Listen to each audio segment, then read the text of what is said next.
아우 막 지 마음대로 막 끊기고 지랄이야 얘가 또. 아 왜 그냐. 하여튼 그래요. 예전에는 그래요. 이게 좀 이게 주식은 기본이 무역에서부터 이걸 다 이걸 찾아가야 될 그거는 주식이나 그렇고 채권도 그렇고 모든 부동산 자산시장 때문에 예전 우리나라 사람 그런 사람들 중에 떼돈 버는 사람들 많아요. 그러면 어떻게 되냐? 이걸 갖다가 저기 예전 이제 스파이들이 이게 그 나라의 스파이들이 멀리까지 가면 그 정보를 알아요. 그럼 나중에 스파이를 그만두고 이런 일들을 많이 해요. 그래가지고 이게 우리가 무역상 이게 저기 전 세계 무역 회사들은 무역상 회사들이 있어요. 이쪽 집안을 다 이게 올라가잖아요. 그 창업주가 대부분의 스파이 출신들이야. 첩보원 출신들이에요. 왜냐면 처음에 첩보원들이 이제 국가를 위해서 하다가 전 세계를 돌면서 정보 같은 거 수집하다 보면 이제 이런 거를 알아내. 이제 이런 돈 버는 방법을. 그럼 나중에 스파이를 이제 일을 그만두고 하면 얻게 되면 이제 요런 일들을 해요. 그래가지고 우리가 그 유럽도 그렇고 우리나라도 그렇고 이게 보통 무역상의 그 시초로 가면 그쪽 시초 사람들이 대 스파이 출신들이 많아요. 이런 정보들이 많기 때문에. 나중에 이 양반이 스파이를 그만두고 무역상으로 해가지고 이 정보를 알고 이게 돈을 어마어마하게 벌어요. 우리나라 옛날 고려시대 때 그랬어요. 고려시대 때는 스파이가 기본이 옛날 태조 왕건 자체가 장사꾼이었어요. 무역상 집안이었어요. 그건 다 아시죠? 그러니까 스파이 저기 첩보 부대가 있어요. 고려도 어떻게 되냐? 거기는 저기 상당 옛날 고려 왕실 자체가 예전에 다 저기 기본적으로 장사를 다 가르쳐. 태자들이나 왕자들한테. 그러면 그 장사를 가르치면서 스파이 교육도 같이 가르쳐요. 정보 같은 거 이런 거 입수하는 거를. 그러면 그렇게 해가지고 나중에 이게 그쪽으로 스파이 활동을 하던 뭐냐 공무원들이 이제 나중에 이 정보를 알고 이제 이렇게 해가지고 돈을 많이 번 무역상들이 많아요. 역사적으로. 그게 나중에 조선 오고 지금까지 내려와요. 그런 집안들이. 자, 그럼 이게 금융의 원리예요, 이게. 자, 이 동전만한 요만한 금으로 1kg을 사. 그러니까 얇은 것이기. 그럼 그걸 제일 비싸게 팔아주는 게 이집트예요. 그럼 이집트 가면 금으로 1kg 뭐냐? 이 똑같은 금 100개를 주는 거야. 그러니까 제가 설명하기 좋게 100개라고 그냥 한정한 것 뿐이에요. 시세라는 건 그때그때마다 틀리기 때문에 딱 정해져 있지 않아요. 시세는 그때 틀려요. 그래서 시세가 틀려. 예전에 비단 1kg에 한 개 동전만한 금 하나만 주면 1kg을 바꿀 수가 있어. 그럼 1kg을 갖다가 저쪽 이집트로 가서 팔잖아요. 그러면 100개를 줘요. 동전만한 거.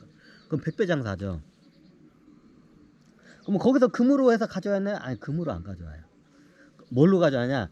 거기서는 이제 이집트 쪽에서는 여기가 사막 지역이기 때문에 이집트 지금 이게 이집트 사막 아라비아 반도 쪽에 그쪽에서는 가격이 싼데 우리 중국이나 동아시아 쪽에서는 비싸게 이게 쳐주는 물건이 있어요. 그게 뭐냐요? 유리 공예 제품이에요. 예전에 유리가 있잖아. 같은 무게 예전엔 기본이 무게예요. 부피를 어떻게 할 수가 없는. 같은 무게면 유리 공예 제품이 금보다도 더 이게 높은 가격을 쳐줬어요. 예를 들어서 유리 공예 제품이 하나가 1kg치를 샀어, 무게를. 그러면 어떻게 되냐? 그 1kg치를 사면 그걸 갖다가 여기 중국이나 우리 아시아 쪽에다 그걸 팔잖아요. 그러면 이게 거기서도 한 거의 100배 가까이 쳐줘요. 벌이 테러로, 이런 자식. 땅벌이 테러로 오네, 저런 자식. 하여튼 그래요. 그럼 거기서 어떻게 했냐? 예전에 그럼 여기서 금으로 거기서 어떻게 했냐? 이집트에서는 금으로 바꿔요. 거기가 금이 많아, 부유하고. 그러면 1kg에 1kg의 그 비단을 주고 딱 이 동전만한 금 딱 100개를 받는 거야. 100배 장사하죠. 그러면 이 동전만한 금 100개를 가지고 어디로 가냐? 지금의 사우디아라비아 반도인가? 하여튼 요쪽 지역으로 가요. 그쪽으로 가면 유리 공예 제품이 많이 생산돼요. 여기 하여튼 이게 사우디아라비아 이게 페니키아 이쪽에 하여튼 거기 주 성상품이 예전에는 거기가 유리 공예 제품이 많이 이게 생산이 돼요. 중국 그거 못 만들어. 중국은 못 만들었어요. 기본적으로 유리를 이거를 뽑아내려면 모래에서 뽑아내야 돼요. 사막에 있겠죠, 모래들 대부분. 그리고 모래를 뽑아내는 기술이 없었던 걸 알고, 여기 중국 쪽에는. 중국도 그렇고 우리나라도 또 모래를 뽑아내는 기술이 없었어요. 유리 공예 제품이 그쪽에서 이제 모래에서 뽑아가지고 공예 제품을 만들어요.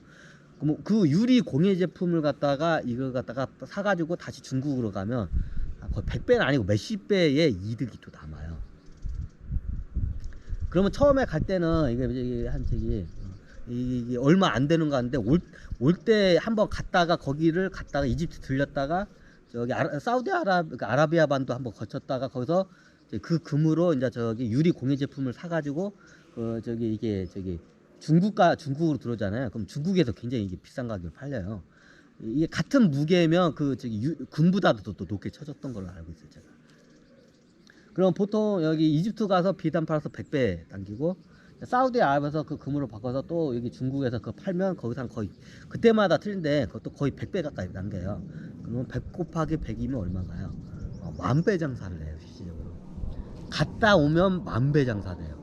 그러면 이 동전만한 금이 어떻게 되냐? 그러니까 10,000개가 생겨요. 이제 중간에 비용이 나가지만 얼마 안 들어가요. 비용이 대비해서. 그러면 이게 이만한 동전만한 금 하나가 어떻게 냐 10,000개로 뻥튀기 시켜서 와요, 실질적으로. 한번 갔다 오면. 그래가지고 거부가 된 사람들이 많아요. 자, 이게 뭐냐? 무역이죠.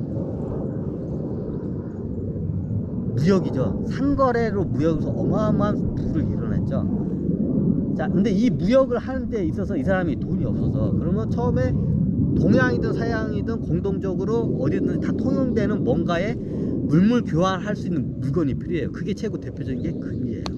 은도 있잖아요. 은도 있는데 은이라는 물질이 좀 약간 상하기도 하고 금보다 이게 저기 같은 가격이면 금보다 무게가 훨씬 무게가 많기 때문에 이게 옮기는데 굉장히 이게 좀 해요. 그 은이라는 게 이게 또 이게 가격을 안 쳐준 지역도 있어요.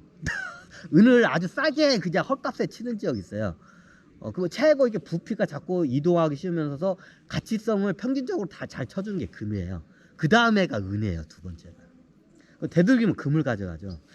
땅볼, 테러 알았어. 잠깐만. 어이씨. 뒤져버렸네, 걔는. 어디 그냥 테러를 많이. 하여튼 그래요.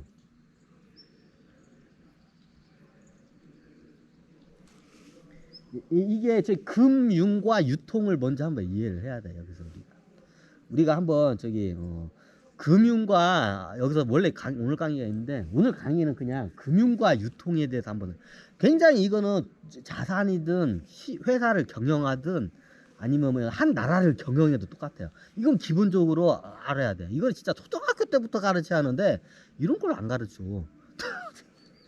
자, 이제 여기서 우리가 금융과 유통을 알아야 돼. 자, 유통은 뭐나요?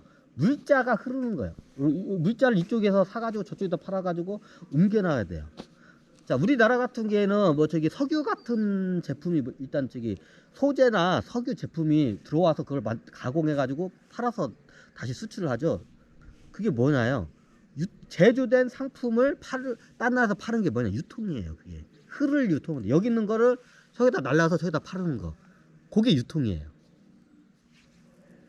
오늘은 원래 강의가 이거는데 금융과 유통에 대해서 한번 이거를 갖다가 먼저 기본적인 강의를 먼저를 해야 돼. 그래야 이게 지금 돌아가는 상황이 참 이게 저기 코미디라는 게 이게 이해가 돼. 지금 돌아가는 상황이 코미디예요. 자, 역사부터 이게 하나씩 밟고 가면 왜 코미디인지 이게 이해가 돼. 그냥 이 얘기하면 우리는 이 이상한 나라, 이상한 세상에 너무 오랫동안 산 게 그 이상한 게 너무 상식화돼서 그게 이상한지를 몰라. 근데 이걸 깨려면 역사적인 그 끈부터 딱 잡고 가면 이제 그게 이제 상식이라는 게 깨지기 시작해요. 이게 금융과 유통에 대해서 하면 돼. 자, 유통은 간단해요. 우리나라에서 저기 이 모자를 만들었어. 중국에서 만들었어. 그럼 이걸 갖다가 미국에다 팔았어. 자, 이 물건이 여기 가서 생산을 중국에서 이 모자를 생산해서 미국에다가 이거를 갖다가 팔았어. 그럼 거기서 소비자가 미국에 있으니까 글로 간 거죠. 이 행위가 저기 뭐예요? 유통이에요.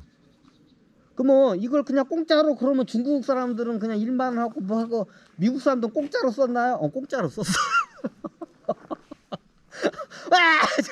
뭘 저렇게 돈 줬는데? 여기서 팩트를 얘기하자면 미국 사람들이 중국 사람들이 만든 이 물건을 갖다 공짜로 썼어 인데까지. 공짜로 썼어요. 그래서 이상한 세상이라고 제가 하는 거예요. 무슨 소리예요? 달러를 지불했어요. 그 달러가 종이 쪼가리기. 누구도 책임지지 않는 종이 쪼가리가 되면 이제 얘기가 틀려지죠.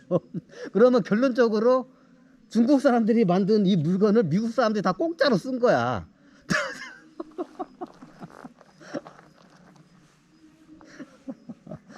자, 여기서 이제 우리가 그러면 이 물건이 갔으면 반대로 이 물건을 산 사람은 뭘 지불해야 하냐요? 금을 지불해야 돼. 옛날 같았으면 금을 지불했어야 돼요. 그럼 금이 미국에서 금을 이 모자하고 물물 교환해서 이 금을 당연히 중국으로 가져왔겠죠. 예전 같았으면. 근데 지금은 어떠나요? 금으로 대금 결제하죠. 뭘로 대금 결제나요? 달러로 하죠. 달러. 이거 너무 센가? 근데 이게 지금 우리가 돌아가는 이 세상이 겁나게 웃긴 세상인 걸 좀 알아야 돼. 그러면 여기 미국의 사람들은 이 모자를 살면서 뭘 지불했나요? 중국 사람들한테 달러를 지불했어요. 그 달러가 중국으로 들어왔죠. 자, 이제 여기서부터요. 그럼 달러는 어디서 나왔나요?